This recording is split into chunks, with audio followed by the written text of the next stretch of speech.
Burung beo, burung belibis, buah naga dimakan ulat. Perhatikan materinya sampai habis, semoga bermanfaat. Assalamualaikum warahmatullahi wabarakatuh. Hai anak ibu semuanya, bagaimana kabar kalian hari ini? Semoga kalian semua dalam lindungan Allah Subhanahu wa Ta'ala, sehingga kita dapat mengikuti pembelajaran pada pagi hari ini. Baiknya, kali ini Ibu akan membahas tentang sistem reproduksi pada manusia. Nah, materi ini merupakan kelanjutan dari materi sebelumnya. Gimana dengan materi sebelumnya? Sudah dipelajari? Sudah hafal? Sudah oke? Sudah paham? Ya, mudah-mudahan kalian semua sudah mengerti dengan materi sebelumnya. Baiklah, kali ini kita akan membahas beberapa hal di dalam materi ini, antara lain sebagai berikut. Baiklah, kali ini kita akan membahas beberapa hal, yaitu tentang pembelahan sel, spermatogenesis, oogenesis, fase menstruasi, kehamilan, dan kelainan serta penyakit pada sistem reproduksi manusia.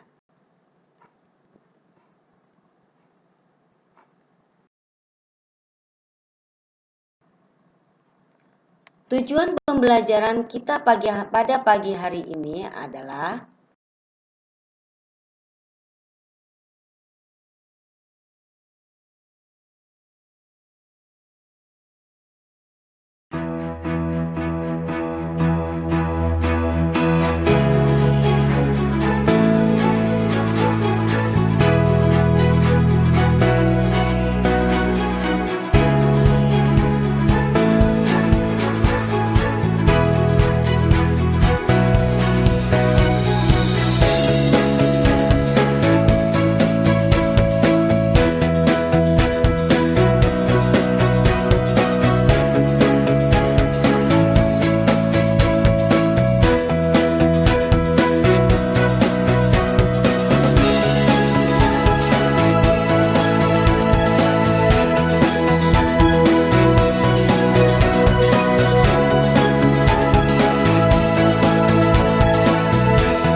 Baiklah, materi pertama yaitu tentang pembelahan sel. Pembelahan sel itu terjadi secara mitosis dan meiosis. Untuk kali pertama, kita akan membahas tentang mitosis. Apakah itu mitosis? Mitosis merupakan pembelahan sel yang menghasilkan dua sel anakan yang memiliki materi genetik yang identik dengan materi genetik induknya yang identik. Jumlah kromosomnya yaitu 2N atau disebut dengan kromosom diploid. Pembelahan mitosis terjadi di dalam sel-sel tubuh atau disebut dengan autosom. Misalnya, jumlah kromosom sel induk berjumlah 23 pasang atau 46, maka sel anakan juga memiliki jumlah kromosom yang sama. Di dalam pembelahan mitosis terdiri dari 4 fase. Yang pertama ada profase, metafase, anafase, dan telofase.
Selanjutnya yaitu pembelahan meiosis.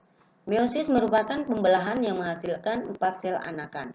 Masing-masing anakan memiliki setengah dari kromosom induknya dan disebut dengan kromosom haploid. Pembelahan meiosis berlangsung dalam 2 tingkatan, yaitu meiosis 1 dan meiosis 2. Pembelahan meiosis terjadi di dalam sel kelamin atau disebut dengan gonosom. Perhatikan gambar pembelahan meiosis berikut ini supaya kalian lebih jelas. Jangan main-main, kita perhatikan gambarnya, kita pahami, dan kita telaah.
Yang kedua yaitu spermatogenesis.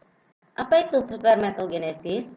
Spermatogenesis adalah proses pembentukan sel sperma. Proses ini terjadi di dalam tubulus seminiferus. Perhatikan tahapan spermatogenesis berikut.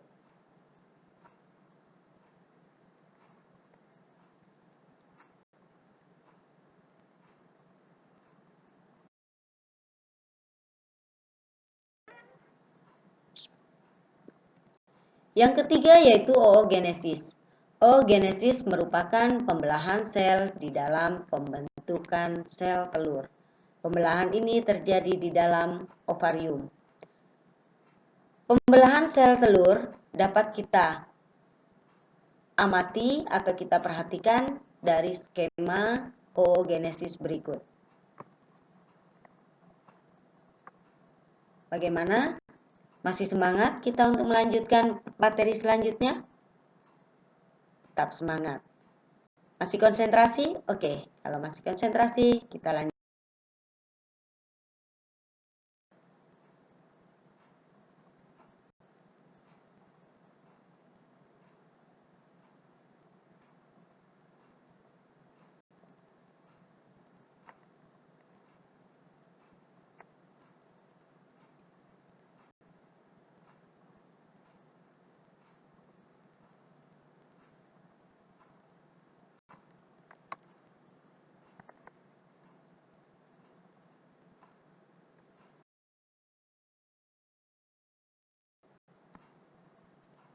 Siklus menstruasi. Siklus menstruasi terdiri dari 3 fase, yaitu fase menstruasi terjadi pada hari ke-0 sampai hari ke-5. Selanjutnya fase proliferasi terjadi pada hari ke-7 sampai ke hari ke-14. Dan dilanjutkan dengan fase sekretori, yaitu dimulai pada hari ke-15 sampai dengan hari ke-28. Nah, untuk lebih jelasnya, silakan kalian pelajari fase menstruasi berikut ini.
Fertilisasi dan kehamilan.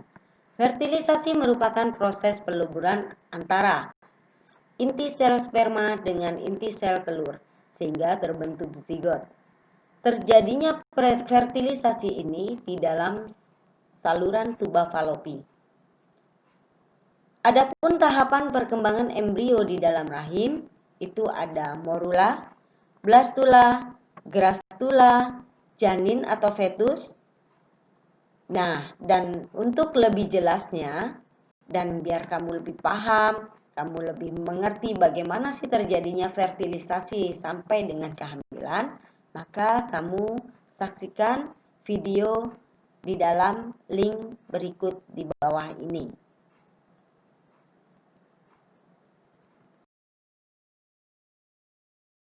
Kelainan dan penyakit pada sistem reproduksi.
Upaya mencegah kelainan pada sistem reproduksi.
Nah, ternyata mudah kan belajar biologi? Untuk itu, ikuti pembelajaran selanjutnya ya. Sekian dan terima kasih. Wassalamualaikum warahmatullahi wabarakatuh.